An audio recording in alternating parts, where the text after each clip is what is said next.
खून के बदले खून, ये किसास क्या होता है जिसके तहत निमिषा को बचा पाना अब मुश्किल हो जाएगा? क्या शरिया कानून निमिषा के लिए माफी लाएगा या मुसीबत, मौत का फंदा? ये सभी सवाल, क्या थोड़ी सी राहत के बाद आने वाली है कोई बड़ी आफत? इन्हीं सवालों का जवाब तलाशने की कोशिश करेंगे इस वीडियो के अंदर। बने रहेगा अंत तक हमारे साथ। नमस्कार, मैं हूं आशीष त्रिपाठी और यमन की जेल में सजा काट रही केरल की नर्स निमिषा प्रिया की फांसी को लेकर एक दिन पहले भले ही थोड़ी राहत की खबर आई हो, उसे बचाए जाने के प्रयासों में एक कदम आगे बढ़ता हुआ दिखाई दे रहा हो, लेकिन अब ये आस भी टूटती नजर आ रही है, क्योंकि अब बात किसास की है। जी हां, 16 जुलाई को होने वाली फांसी को तो टाल दिया गया, लेकिन अब पीड़ित परिवार ने जो शर्त रखी है उसने माहौल को और तनावपूर्ण बना दिया है। दरअसल यमनी नागरिक तलाल अब्दो मेहदी के परिजनों ने दो टूक कह दिया कि वो अल्लाह का किसास कानून के अलावा और कुछ नहीं मानेंगे, यानी खून का बदला खून। अब सवाल यह उठता है कि क्या वाकई निमिषा को मौत की सजा से कोई माफी नहीं मिलेगी? और आखिर ये किसास कानून है क्या? इतने विवादों में है। इस्लामिक शरीयत कानून की एक मूल अवधारणा है जो ये कहती है कि अगर किसी ने जान ली है तो उसके बदले उसकी भी जान ली जा सकती है, यानी सजा होनी चाहिए वैसी जैसा अपराध था। इसे बराबरी का जवाब कहा जाता है, यानी अगर दुश्मन कोई हमला करता है तो ठीक वैसे ही ताकत और उसी तरीके से उसे जवाब दिया जाए, न ज्यादा न कम, बिल्कुल संतुलित बदला। कुरान पाक के सूरह अल बकरा में इसका जिक्र मिलता है और यह कानून सिर्फ बदला लेने का नहीं बल्कि न्याय का एक तरीका माना जाता है शरीयत के हिसाब से। लेकिन इसी के साथ एक और विकल्प भी दिया गया है, दियाह यानी ब्लड मनी, यानी पीड़ित परिवार चाहे तो माफी दे सकता है। अब इसके बदले एक निश्चित मुआवजा भी दिया जाता है सैद्धांतिक रूप से। हाँ, अगर पीड़ित परिवार यानी तलाल अब मेहदी के रिश्तेदार ब्लड मनी स्वीकार कर लेते हैं तो निमिषा प्रिया को माफ किया जा सकता है, उसकी जान बच सकती है। भारत से गए एक धर्मगुरु ग्रैंड मुफ्ती कंथापुरम एपी अबू बकर मुसलियार ने भी यमन के धर्मगुरुओं से बातचीत की और फिलहाल फांसी को कुछ समय के लिए टाल दिया गया है। लेकिन अब जो घटनाक्रम सामने आ रहा है वो और भी खतरनाक संकेत दे रहा है।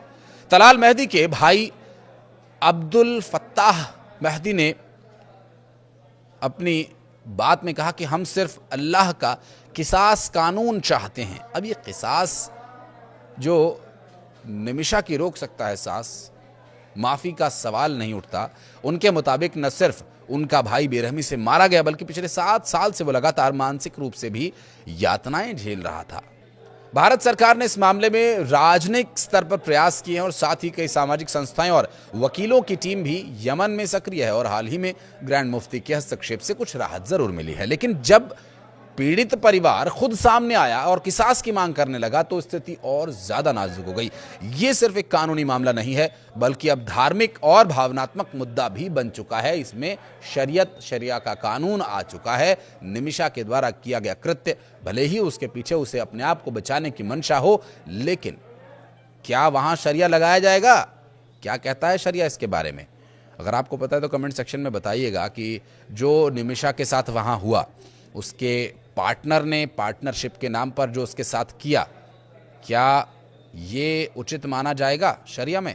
फिलहाल फांसी को अनिश्चित काल के लिए तो टाल दिया गया है, जिसका मतलब यह कि निमिषा को कुछ समय तो मिल गया है। अब सब कुछ इसी बात पर निर्भर करता है कि तलाल के परिजन अपना मन बदलें, और बदलें तो उसे ब्लड मनी के तौर पर क्या देना होगा वो सब विषय एक अलग का विषय है। लेकिन अगर वो ब्लड मनी स्वीकार करते हैं तो निमिषा की जान बच सकती है। लेकिन अगर उनका किसास पर गरारी अड़ गई और किसास पर वो अड़िग रहे तो शायद भारत सरकार के पास भी ज़्यादा विकल्प नहीं बचेंगे, क्योंकि वहाँ हूतियों की सरकार है और हूतिये जो होते हैं वो किस तरह के होते हैं शायद आपने हमारे अब से पहले कुछ वीडियोज़ में देखा भी होगा।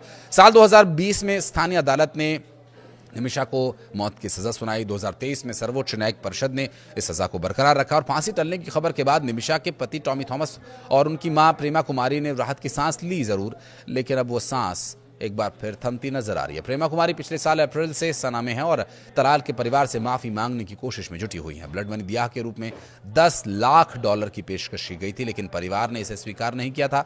भारत सरकार ने भी कूटनीतिक स्तर पर हस्तक्षेप किया और सुप्रीम कोर्ट ने 14 जुलाई को मामले की सुनवाई के दौरान केंद्र से हर संभव मदद का कदम उठाने के लिए कहा था। अटॉर्नी जनरल ने बताया कि यमन के हूती नियंत्रित क्षेत्र में सीमित पहुंच की वजह से बातचीत मुश्किल हो गई है। फांसी टलने की वजह से अभी स्पष्ट स्थिति नहीं है कि किस वजह से टली है फांसी, लेकिन यह माना जा रहा है कि अंतर्राष्ट्रीय दबाव और तलाल परिवार से बातचीत की संभावनाओं ने इस फैसले को प्रभावित किया है। और ये घटना भारत के लिए जरूर राहत भरी है, लेकिन अब नई तारीख की घोषणा तक निमिषा के परिवार और समर्थकों की चिंता बनी रहेगी। सरकार और कार्रवाई परिषद अब इस पूरे मौके का इस्तेमाल तलाल के परिवार से माफी के बातचीत के विषय को आगे बढ़ाए जाने के लिए कर सकता है। गौरतलब ये भी है कि निमिषा जो केरल के पलक्कड़ की रहने वाली हैं, अपनी नर्सिंग की पढ़ाई पूरी करने के बाद 2011 में यमन गई थी कुछ पैसे कमाने के इरादे से। उनके माता पिता ने मजदूरी करके किसी तरह से अपनी बेटी को यमन भेजा और उन्होंने नर्स का काम शुरू कर दिया। निमिषा जो साल 2015 में यमन की राजधानी सना में एक मेडिकल क्लिनिक जिसमें उन्होंने काम करने के लिए मेडिकल क्लिनिक खोला और इसमें एक स्थानीय स्पॉन्सर तलाल अब्दो मेहदी उनका साथ देने के लिए, उनकी मदद करने के लिए आया, क्योंकि वहाँ का कानून ये है कि आप यहाँ के लोकल की सपोर्ट के बिना कोई बिजनेस नहीं कर सकते, उसे आपको पार्टनर बनाना ही होगा। और इसे 1 साल पहले उनके पति और छोटी बेटी 2014 में आर्थिक तंगी की वजह से भारत लौट आए थे और यमन में निमिषा की जिंदगी धीरे धीरे धीरे धीरे जहन्नुम बनने लगी थी।